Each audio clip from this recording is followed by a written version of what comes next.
Earth signs, Taurus, Virgo, and Capricorn. Welcome po sa ating channel at ito ang inyong love reading para sa mga single and in relationship. Please bear in mind that this is channel reading po, so maaari kayo makarelate o hindi. Just take what resonates. Gamitin ang reading na ito bilang gabay lamang. Please like, subscribe, and click bell button para updated po kayo sa daily tarot reading natin. Maraming salamat po. I need 2 cards for singles po, spirit guides.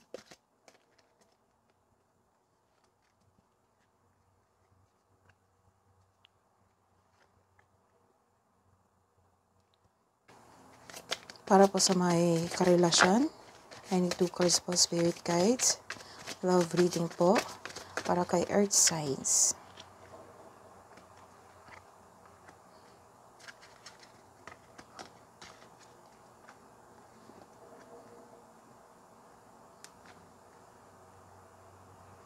This is the confirmation na nagkaroon kayo ng bagong pag-ibig, or some of you may blessings from the universe that love is coming. So have faith on your intuition, have faith to the universe. May surprise invitation, some of you, mga single, may surprise invitation or nagkaroon ng date pero nagkaroon ng hesitation. So hesitate ka makipag-date sa isang bagong energy na ito. Just because you are listening to your ego. So some of you decided na ayaw magtanggap muna ng bagong manliligaw.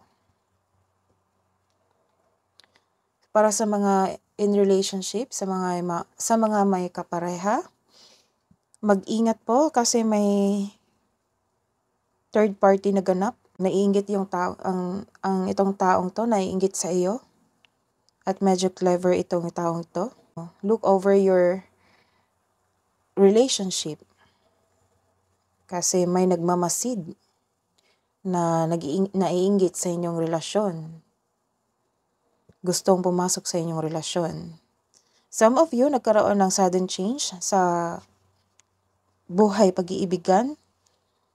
Makareceive kayo din ng shocking news na masashock kayo or kasi hindi ito unexpected ito. Some of you na surprise sa bagong balita. Dahil naghatid ito ng bagong transformation. Ano pa po ang mensahe para kay earth signs sa mga single? I need 2 cards po, spirit guides.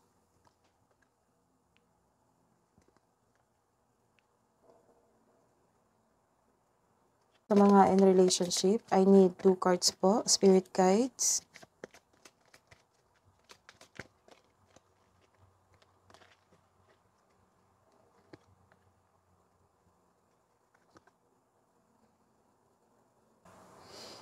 Nagkaroon kayo ng hesitation, this is the confirmation na ayaw mo bang magtanggap ng isang bagong energy o bagong tao or bagong manliligaw.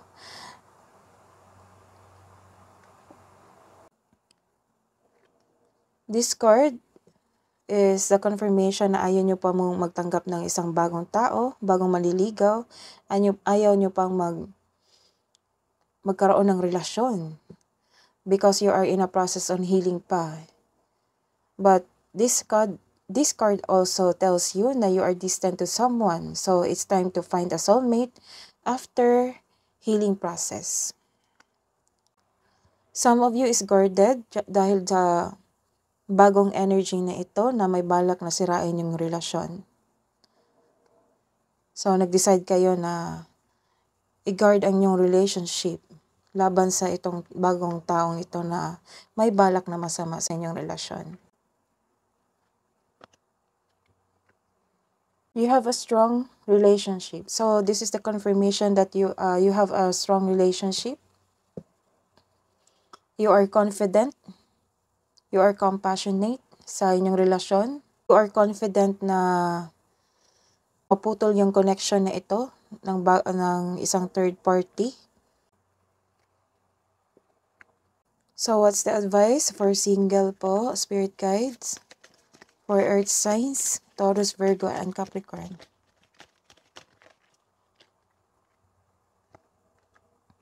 Show off your sparkle and shine from the inside. So you are decided to love yourself first. Tapusin yung healing process nyo sa pag-move on sa past love nyo. So this is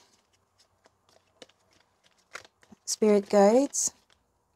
Spirit Guides, ano po ang advice para kay Earth signs na may relasyon? So you need to take meditation, breathe in bliss, exhale, be.